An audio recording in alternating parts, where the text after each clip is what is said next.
अगर आप किसी थोरेसिक सर्जन से मिले हैं और एनी रीज़न उन्होंने सजेस्ट किया है कि आपकी बॉडी पे एक सर्जरी की जाएगी लोबेक्टमी, तो जाहिर सी बात है आप बहुत ज़्यादा घबरा गए होंगे। लोबेक्टमी का मतलब होता है लंग का एक लोब निकाल देना। किसी भी रीज़न से अगर लोबेक्टमी करनी पड़े तो आपके दिमाग में ये क्वेश्चन होगा कि क्या मैं इस सर्जरी के बाद नॉर्मल सांस ले पाऊंगा क्योंकि मेरे लंग का एक हिस्सा निकल जाएगा, क्या मेरा लंग का फंक्शन कम हो जाएगा, क्या मैं दौड़ भाग पाऊंगा इस सर्जरी के बाद, कितना पेन होगा और क्या चेंजेस आएंगे मेरी बॉडी में। हमारे शरीर में दो लंग्स होते हैं, लेफ्ट और राइट।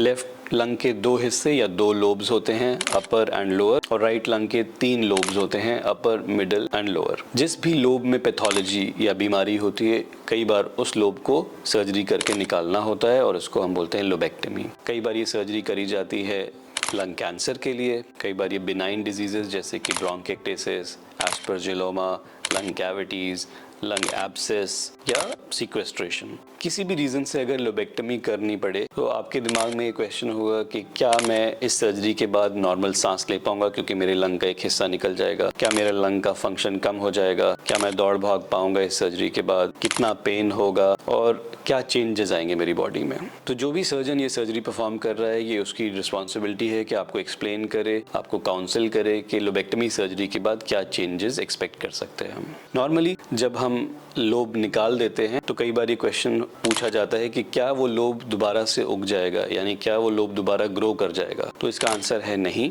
अनलाइक लिवर, यानी लिवर का हम अगर हिस्सा निकाल देते हैं तो लिवर ग्रो कर जाता है, रीजनरेट कर जाता है, बट लंग के साथ ऐसा नहीं होता है। अगर हम लंग का एक लोब निकाल देते हैं तो लोब दोबारा से ग्रो नहीं करता। तो कैसे बॉडी अडेप्ट करती है, क्योंकि जाहिर सी बात है कि अगर हम एक लोब निकाल देंगे तो कुछ लंग का फंक्शन उसके साथ चला जाएगा। तो इसके लिए नेचर कॉम्पेंसेट करता है। तो फॉर एग्जाम्पल अगर हमने राइट लंग का अपर लोब निकाल दिया तो जो बचा हुआ मिडिल लोब और लोअर लोब होता है वो धीरे धीरे धीरे धीरे अपने साइज को बड़ा करते हैं, यानी नया लंग नहीं ग्रो करता, बट जो रेजिडुअल यानी रेमिनेंट लोब्स होते हैं वो अपने साइज को धीरे धीरे over a period of time बढ़ाते हैं और उस स्पेस को धीरे धीरे फिल कर देते हैं। कई बार उस स्पेस को फिल करने के लिए अगर वो बहुत बड़ा लोब था तो थोड़ा सा हमारा मीडियस्टाइनम भी उस साइड पे शिफ्ट करता है, यानी हमारा हार्ट और जो मिड लाइन स्ट्रक्चर्स हैं बॉडी के वो थोड़े से उस सर्जरी की साइड पे शिफ्ट करेंगे, और कई बार उस साइड का प्लूरा और रिब्स भी थोड़ा सा पास में आने की कोशिश करेंगे ताकि उस स्पेस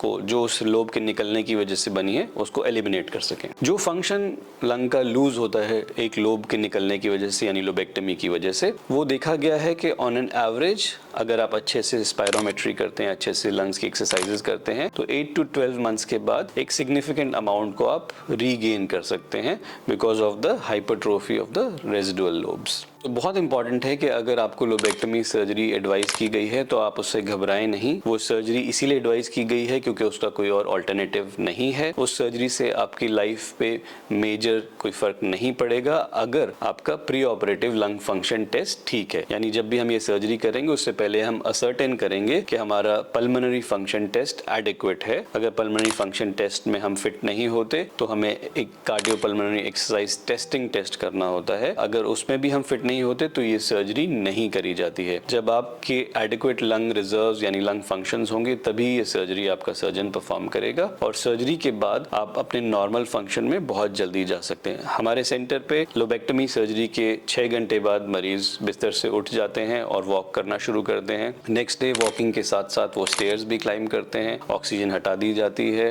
ब्रीदिंग एक्सरसाइजेस स्टार्ट कर दी जाती है, और जब हम उनको डिस्चार्ज करते हैं तो अपने आप से बिना किसी सपोर्ट के चल फिर रहे होते हैं। हम उनको सजेस्ट करते हैं कि उसके बाद वो जितना चलना फिरना चाहें सर्जरी के बाद वो कर सकते हैं। हैवी फिजिकल एक्टिविटीज 3 से 4 हफ्ते अवॉइड करते हैं। Gymming around 8 to 12 weeks avoid करते हैं, और air travel about 2 weeks after surgery हम अवॉइड करते हैं।